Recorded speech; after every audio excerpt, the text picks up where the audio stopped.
Baik Bapak, selanjutnya kami ingin tahu apa upaya PGRI dalam meningkatkan kompetensi guru Bapak. Ya, ini menarik nih. Karena guru ini apalagi dengan kondisi pandemi, tiba-tiba kita yang tadinya melakukan secara tradisional, tiba-tiba kita harus bertransformasi, harus berubah memasuki era digital. Nah, sebenarnya siapa sih yang bertanggung jawab terhadap peningkatan kompetensi guru? Yang faktor utamanya adalah pemerintah. Hanya saja pemerintah kan belum juga mempersiapkan bagaimana guru beradaptasi dengan teknologi. Belum siap pemerintah membuat regulasi itu, tiba-tiba pandemi datang. Akhirnya guru bekerja dengan kemampuan sendiri, berkolaborasi dengan kawan-kawan, berkolaborasi dengan Google, mencoba mengupdate dirinya. Mengeksplor sendiri. PGRI memandang, oh ini tidak bisa, harus hadir organisasi di tengah-tengah mereka. Akhirnya kita coba kepada Pak Menteri, Pak Menteri jangan memberikan regulasi bahwa guru harus mengajarkan secara online di masa pandemi. Lalu guru-guru tidak dibekali juga dengan kemampuan kuota, termasuk siswa-siswa. Bagaimana yang di luar dipikirkan oleh PGRI di situ. Nah, hari ini sebelum pandemi kita sudah membuat di PGRI itu namanya PGRI Smart Learning Character Building Center, PLCC. Itu gunanya untuk lembaga atau labor untuk meningkatkan kompetensi guru. Sekarang ada webinar-webinar yang dilakukan oleh hampir setiap Persatuan Guru Republik Indonesia dari setiap level untuk bagaimana meningkatkan, bekerja sama dengan Google Meet dan seterusnya, Google Form dan seterusnya. Bahkan sudah ada master sekarang ya, hampir setiap kabupaten ada master Google. Nah itu mereka juga anggota PGRI dari Tanjabar. Kemarin juga pernah saya ikuti kegiatannya. Salah satu masternya dari Tanjabar, saya lupa namanya, berkolaborasi dengan master Google Plus-nya Muaro Jambi, Pak Nanang Hidayat. Nah satunya dari Tanjabar. Tokoh-tokoh Tanjabar juga bergerak, di guru-guru penggerak juga hadir. Nah bagaimana PGRI juga mengawal, memberikan fasilitas, memberikan kesempatan kepada guru-guru untuk meningkatkan kompetensi. Di PGRI Provinsi saja sudah ada upaya peningkatan bagaimana memberdayakan handphone, dawai sebagai media pembelajaran untuk update. Karena dengan handphone saja kita bisa mengolah baik animasi sederhana maupun misalnya menggunakan PowerPoint tetapi digabungkan dengan video. Nah itu juga dalam upaya memberikan peningkatan kompetensi guru. Juga guru juga harus diajarkan sekarang yang guru-guru yang honorer juga jangan sampai ditinggalkan.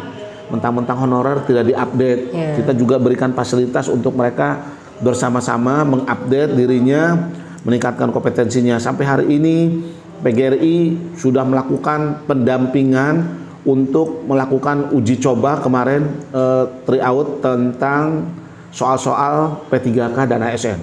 Secara nasional kita buka PB itu. Dalam upaya ada bimbingan, kalau kita pembelajaran itu kan ada bimbingan belajar. Ini bimbingan belajar menuju tes. Harus disiapkan. Kenapa harus disiapkan? Karena guru itu, apalagi guru-guru senior yang sudah honorer sekarang, yang masih honorer, itu kan kesempatan untuk membaca, mengupdate-nya itu kan sulit Pak ya, karena sudah usia. Tiba-tiba tesnya dilakukan sama, dengan standar yang sama. Ini setelah dievaluasi oleh PGRI tidak adil. Maka sekarang PGRI sudah melakukan press release secara nasional dan didukung oleh DPR, DPD. Ini ditinjau ulang penerimaan P3K dan ASN. Harus ada afirmasi kepada guru-guru honorer, terutama yang sepuh-sepuh.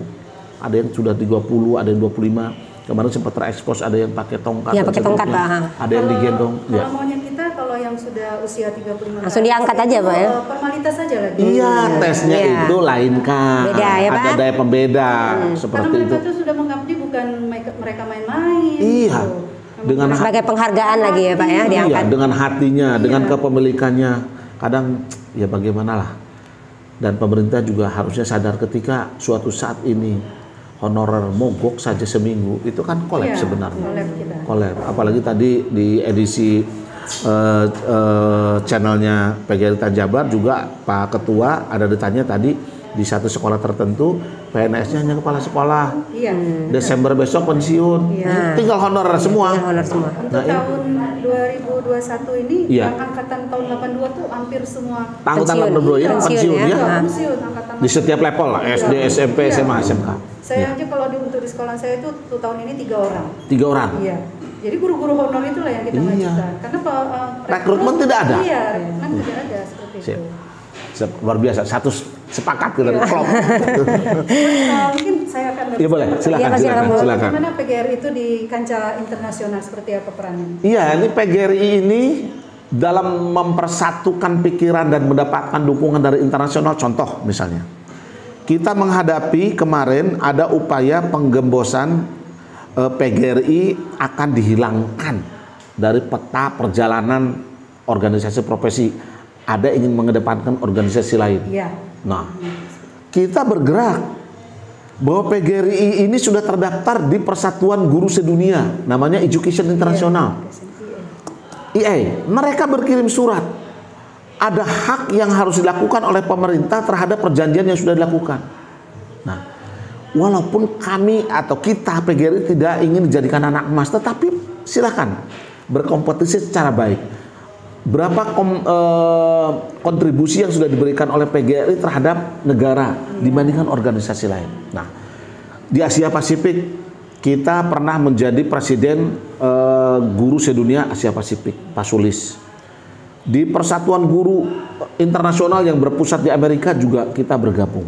Nah, konsekuensinya, adakah dari PGRI Indonesia, PGRI berkontribusi kepada Persatuan Guru Sedunia? Ada. Sama dengan kita menjadi anggota PGRI ada iuran. Iya. Nah, iuran yang disetorkan ke PB itu ada sebagian yang disetorkan menjadi sebagai setoran wajib Asosiasi Guru Sedunia dalam bentuk dolar.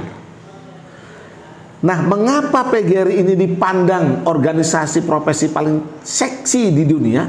Karena anggotanya paling banyak. Banyak ya Pak ya. Walaupun kesadaran anggotanya Belum masih ada. rendah. Kegiatan IA ke Indonesia itu memberikan subsidi. Persatuan Guru Kanada, Persatuan Guru Inggris, Persatuan Guru Australia, mereka iuran. Sebagian iurannya itu diberikan bantuan ke Indonesia. Jadi iuran kita berikan, kita dapat bantuan. Mereka lagi yang membantu. Yang bantu. Iya. Contohnya besok kita akan mengadakan workshop tentang lingkar belajar guru yang didanai oleh AI dan didanai oleh PGRI pusat, PGRI provinsi maupun PGRI kabupaten kota. Misalnya besok ada sepakat untuk Tanjabar masuk ke dalam 3 kabupaten yang akan masuk dalam lingkar belajar. Maka nanti kewajiban PGRI Tanjung Jabung Barat adalah bagaimana menyediakan tempat, menyediakan konsumsi untuk peserta. Yang di provinsi menyediakan konsumsi untuk di provinsi, menyediakan honor narasumber dan transportasi narasumber. Yang di PB juga menyiapkan seperti itu. Nah, itu kita berkolaborasi. Kekuatan kolaborasi inilah yang menjadi penanda bahwa PGRI itu harus kids, KIDS, kuat, independen, demokratik. S-nya apa? Sinambung, berkesinambungan. Kita harus membangun ini. Untuk membangun kekuatan PGRI, maka kita harus meningkatkan kompetensi, kapabilitas kita. Demokratik, independen, maka kita memang tidak berafiliasi dengan organisasi politik. Dengan pemerintah kita itu adalah mitra strategis. Maka kebijakan-kebijakan pemerintah Tanjung Jabung Barat yang pro pendidikan harus dibantu oleh PGRI, dipercepat programnya. Tetapi kalau misalnya ada program-program yang menyudutkan, merugikan guru, maka kewajiban PGRI beraudiensi, melakukan pendampingan. Pak Bupati, Pak Kadis, mohon program ini ditinjau ulang karena kajiannya ada. Itulah PGRI. Jadi mengkritik tetapi juga memberikan solusi atau jalan keluar. Jadi jalan pemerintahan itu lebih bagus ya. Iya. Visi misi dari pemerintah bisa tercapai. Iya. Banyak sekali di dalam bidang pendidikan kan visi Iya. misi mereka. Nah, di situ peran PGRI yang bisa masuk ke situ. Tapi pemerintah pun juga jangan ketika programnya kita dukung, lalu ketika ada misalnya sumber daya finansial yang bisa dikolaborasikan dengan PGRI malah menggandeng organisasi lain. Nah itu, nah itu komitmen Kadis juga harus dipertanyakan. Maka kita harus mendorong kader-kader PGRI yang memang punya potensi untuk di dinas pendidikan, kita dorong. Ya, provinsi juga kita akan jamin mendorongnya untuk bagaimana kader PGRI Tanjabar yang memang secara kapabilitas, secara administrasi sudah cukup syarat dan kepangkatannya serta yang lainnya, kita dorong untuk sama-sama menduduki di dinas pendidikan supaya tahu persoalan pendidikan. Persoalan guru. Persoalan guru, iya. Guru itu kan tidak hanya mengajar. Iya, persoalan guru. Orang pikirannya guru itu enak jadi guru, cuma ngajar katanya. Padahal kan kita banyak ya, Pak. Banyak yang harus diurus. Kadang orang tuanya di rumah becekak, tolong Bu Guru yo katanya. Besar Pak ya. Anak tuh kasihan, kami dengan bapaknya becekak. Akhirnya kita juga yang harus ikut. Nah, di situ. Iya. Iya. Jadi begitu banyak permasalahan yang dihadapi oleh guru Pak ya, tidak hanya mendidik ya. Tidak hanya mengajar dan mendidik. Iya. Jadi PGRI itu merupakan organisasi yang sangat besar ya Pak ya, dengan anggota yang banyak. Nah, jadi di sini diharapkan untuk semua anggota bisa menjalankan kewajibannya Pak ya, membayar iurannya dengan tepat waktu tentunya. Baik, terima kasih banyak Bapak. Dan terakhir ini ada satu harapan kami Bapak, bagaimana harapan Bapak untuk PGRI Tanjung Jabung Barat ini Pak? Ini luar biasa, PGRI Tanjung Jabung Barat dengan kepengurusan masa bakti 2022, 2025 ini nampak geliat. Nampak geliatnya itu bersinergi antar pengurus. Pak. Bahwa di pengurus PGRI itu tidak ada jaminan, oh ketua harus makannya harus seperti ini, tidak ada. Tidak ada birokrasi, dia harus saling mengisi, kolegial, kolektif kolegial. Nah itu. Ini nampak dari Tanjabar, geliatnya nampak. Saya dapat laporan bahwa PGRI pengurus turun ke kecamatan-kecamatan untuk bagaimana menggerakkan kecamatan yang selama ini sudah stagnan. Sudah vakum. Padahal PGRI Tanjabar pernah menjadi kesuksesannya, kebanggaannya PGRI provinsi saat itu. Nah itu, ini tiba-tiba tenggelam, ini harus kita perjuangkan kembali dan tanda-tandanya sudah terlihat. Tanda-tandanya sudah terlihat dan saya bangga, kami bangga dari provinsi termasuk Ibu Ketum juga menyampaikan salam bangga, salam semangat untuk PGRI Tanjabar.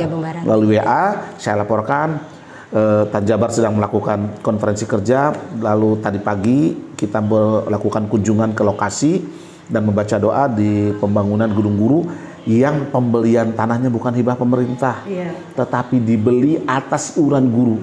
Dan pembangunannya pun sedang diproses seperti itu. Iya, Pak. Ibu Ketum pengen nangis tanya. Duh, saya pengen nangis Kang katanya.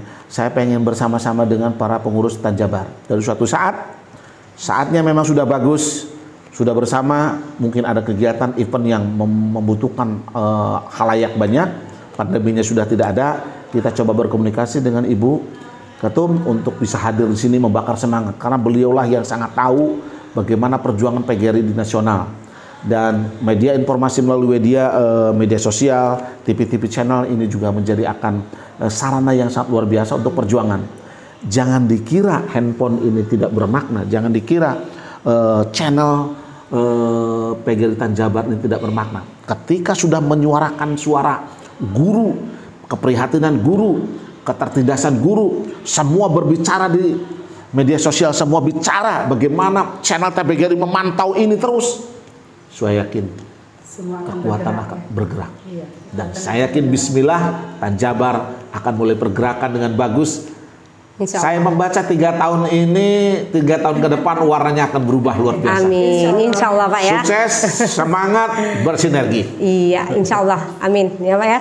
Terima kasih Pak Nanang untuk semua saran ataupun masukannya Pak, penjelasannya semua semoga bermanfaat untuk kami di PGRI Kabupaten Tanjung Jabung Barat ini Bapak. Terima kasih juga Ibu kehadirannya. Ya mudah-mudahan kita semua selalu sehat dan selalu Subhanahu wa taala. Dan jangan lupa like, share dan komennya di channel PGRI Kabupaten Tanjung Jabung Barat.